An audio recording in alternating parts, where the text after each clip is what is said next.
ভাইরাসে আক্রান্ত হয়ে রাজধানীর একটি বেসরকারি হাসপাতালে আইসিইউতে চিকিৎসাধীন অবস্থায় বর্তমানে রয়েছেন টেলিভিশন তারকা জিয়াউল ফারুক অপূর্ব।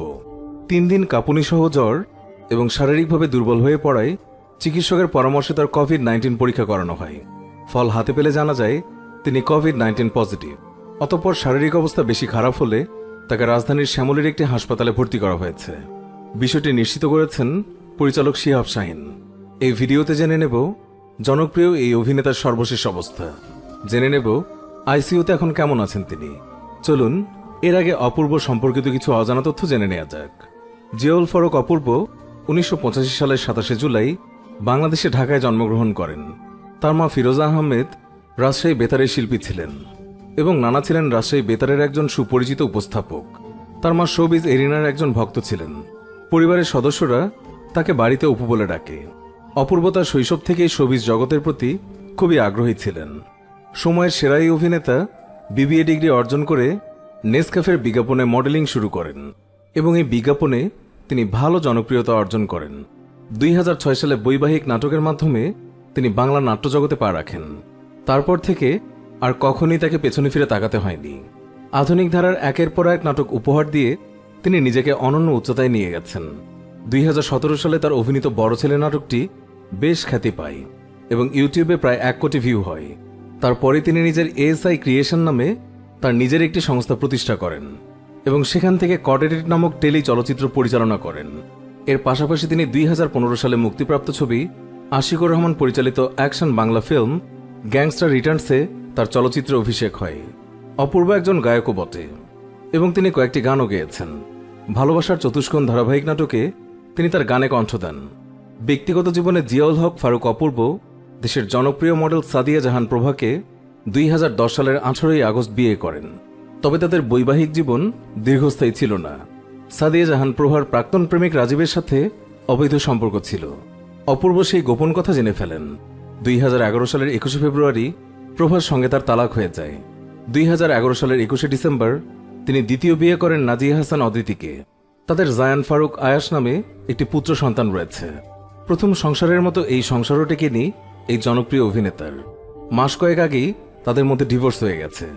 ব্যক্তিগত জীবন নানান সমস্যার মধ্যে দিয়ে পার করলেও তার প্রভাব তিনি কখনোই তার মিডিয়া ক্যারিয়ারে পড়তে দেননি। এখনও তিনি বাংলা নাটকের সময় সেরা একজন সফল একজন অভিনেতা।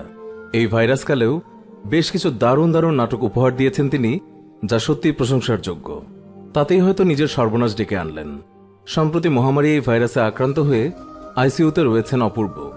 বিষয়টি নিশ্চিত করেছেন পরিচালক শিহাব শাহীন। শিহাব শাহীন জানিয়েছেন, শারীরিক অবস্থা খারাপ হলে অপূর্বকে আইসিইউতে রাখার পরামর্শ দেন চিকিৎসকেরা। সেখানেই তাকে বর্তমানে সেবা দেওয়া হচ্ছে। কোনো খাবার খেতে পারছিলেন না, আর খেলেই বমি হয়ে যাচ্ছিল।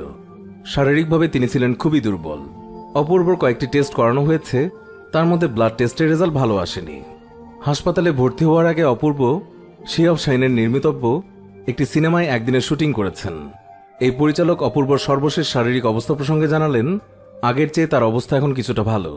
এর আগে একটি শুটিং স্পটে 2 জন কুশলী ভাইরাস আক্রান্ত হওয়ায় কোয়ারেন্টাইনে ছিলেন অপূর্ব সহ ওই ইউনিটের সবাই। পরে 2 বার পরীক্ষার পর নেগেটিভ ফল নিয়ে শুটিংয়ে ফিরেছিলেন অপূর্ব। পরিচালক মিজানুর রহমান সেই সময় জানিয়েছিলেন, শুটিংয়ের আগে 27 জনের টিমের প্রত্যেকের পরীক্ষা করা হয়েছিল। এর মধ্যে একজনের পজিটিভ এসেছিল। তাকে বাদ দিয়ে শুটিং শুরু করেন সেই প্রজেক্টের পরিচালক। ইউনিটের সবার পরীক্ষার রিপোর্ট নেগেটিভ নিয়ে নাটকের শুটিং শুরু হয় 7 জুলাই। 8 জুলাই নাটকটির সেটে 2 জনের কোভিড-19 পজিটিভ ধরা পড়ে। সঙ্গে সঙ্গে নাটকের টিমের সবাই শুটিং বন্ধ করে এবং কোয়ারেন্টাইনে চলে যান। সেই দলে ছিলেন অপূর্বও। সেই সময় অপূর্ব বলেন, বাস্তবতা মেনে নিয়েই চলতে হবে, কাজ করতে হবে। তবে এবার আরও সতর্ক হয়ে কাজ করা শুরু করলাম। নানান রকম সতর্কতা সত্ত্বেও অবশেষে আক্রান্ত হলেন অপূর্ব। তার সুস্থতার জন্য সবার দোয়া চেয়েছেন তার সহকর্মীরা। আমরাও দোয়া প্রার্থী প্রিয় এই অভিনেতার দ্রুত আরোগ্য লাভের জন্য। সুপ্রিয় দর্শক, অভিনেতা অপূর্ব আইসিইউতে, এমন একটা খবরে আপনি কতটা কষ্ট পেয়েছেন কমেন্ট করে জানিয়ে দিন আপনার মনের অবস্থা। এবং তার সুস্থতা চাইলে অবশ্যই ভিডিওর কমেন্ট বক্সে সুস্থতা কামনা করে আমিন লিখুন। তার অভিনয় আপনার কাছে ভালো লেগে থাকলে অবশ্যই ভিডিওটিতে একটি লাইক দিন এবং অনেক অনেক শেয়ার করুন। আরও এমন জনপ্রিয় তারকাদের নানান অজানা তথ্যসহ জীবনের কথা জানতে আমাদের চ্যানেলটি সাবস্ক্রাইব করে আমাদের সাথেই থাকুন। আমাদের ভিডিওগুলো ফেসবুকে দেখতে চাইলে আমাদের ফেসবুক পেজটিতে একটি লাইক দিন। এতক্ষণ ধরে আমাদের সাথে থাকার জন্য অনেক অনেক ধন্যবাদ।